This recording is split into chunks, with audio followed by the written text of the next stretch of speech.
तुझे देखता मैं रह गया, कुछ तो है तेरे मेरे दरमियां जो मन कहा सा रह गया मैं जो कभी कह न सका। Hello friends, welcome to my channel daily life with Disha. তো আমার একটা নতুন ভিডিওতে তোমাদের অনেক অনেক অনেক ওয়েলকাম। আশা করি আমার বন্ধুরা যে যেখান থেকে আমার এই ভিডিওটা দেখছো তোমরা খুব ভালো আছো, আমিও খুব খুব খুব ভালো আছি। তোমরা তো আগের পার্টে দেখিয়েছিলে যে আমরা দীঘা গেছি, আর আমরা দীঘা যাওয়ার এটা হচ্ছে মানে যেদিন আমরা গেছিলাম সেদিন তো অনেক রাত হয়ে গেছিলো, এটা হচ্ছে তার পরের দিন। আর আজকে আমরা যাব চন্দনেশ্বর মন্দির, তালসারি দ্বীপ, আর এছাড়াও অনেক সাইট সিন আছে। তো আজকের ভিডিওতে কিন্তু আমি শেয়ার করব যে আমাদের এই সাইট সিনগুলো ঘুরতে কত টাকা লেগেছে বা কতক্ষণ টাইম লেগেছে বা সমস্ত ডিটেলসে কিন্তু আমি শেয়ার করব। তো আগের পার্টে বলেছিলাম যে আমরা প্রথমে সমুদ্র দর্শন করব, এসে তারপর কিন্তু আমরা ঘুরতে যাব। তো দেখো সকাল সকাল আমরা কিন্তু সমুদ্রে চলে এসেছি, আর সমুদ্রে এসে পা ভিজিয়ে ব্রেকফাস্ট করে এখন আমরা বেরিয়ে গেছি মানে সাইট সিনগুলো দেখতে।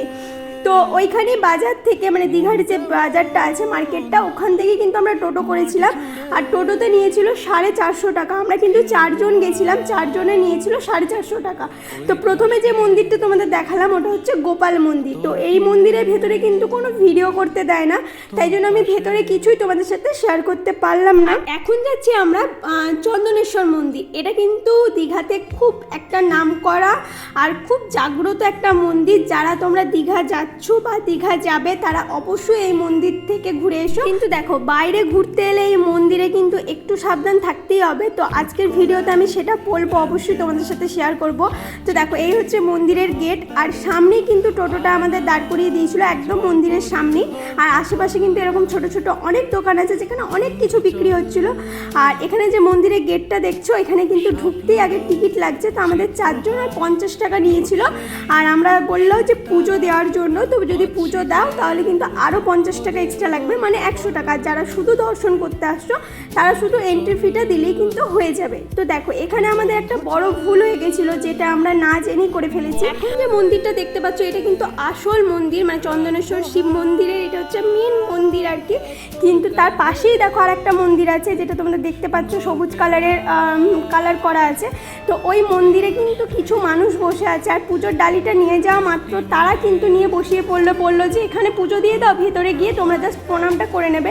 কিন্তু আমরা যেহেতু না জেনে গেছি, আমাদের ওটাই ভুলে গেছে। ওরা ওখানে পুজো দিল যে ডালিটা আমরা নিয়ে গেছিলাম, এবং সেখানে 500 টাকা কিন্তু দিতে বলেছিল। কিন্তু আমরা পুজো দেওয়ার পর দেখছি যে না, ওটা আসল মন্দিরই না। মানে সব জায়গায় ঠাকুর বিরাজমান অবশ্যই, কিন্তু আসল যে চন্দনেশ্বর মন্দির সেটা কিন্তু তার পাশের মন্দিরটা। তো আমরা আবার নতুন করে ডালি কিনলাম, মানে পুজোর ডালি কিনলাম। তারপর কিন্তু ওই মন্দিরে ঢুকে আবার আমরা পুজো দিলাম। তো এই ভুলটা তোমরা কিন্তু একদমই করবে না। এখন অনেকজন থাকবে বলবে এখানে এসো, এখানে আগে পুজো দিয়ে দাও। তো এই ভুলটা কিন্তু একদমই করো না। আর দেখো রাস্তায় যেতে যেতে এই যে মন্দিরটা, এটা আমাদের জগন্নাথ মন্দির করছে দীঘাতে। তোমরা এই মন্দির সম্পর্কে অনেকেই জানো, অক্ষয় তৃতীয়ার দিন কিন্তু মন্দিরটা উদ্বোধন আছে। এখনও কিন্তু মন্দিরটা খোলে নাই, তাই ভেতরে যেতে পারলাম না। এরপর আমরা যাব তালসারি দ্বীপ। এই সমস্ত কিছুই কিন্তু টোটোতে আমাদের ঘুরিয়েছে মাত্র 450 টাকায়। আর 450 টাকায় কিন্তু আমরা 4 জন গেছি, একজন নয়।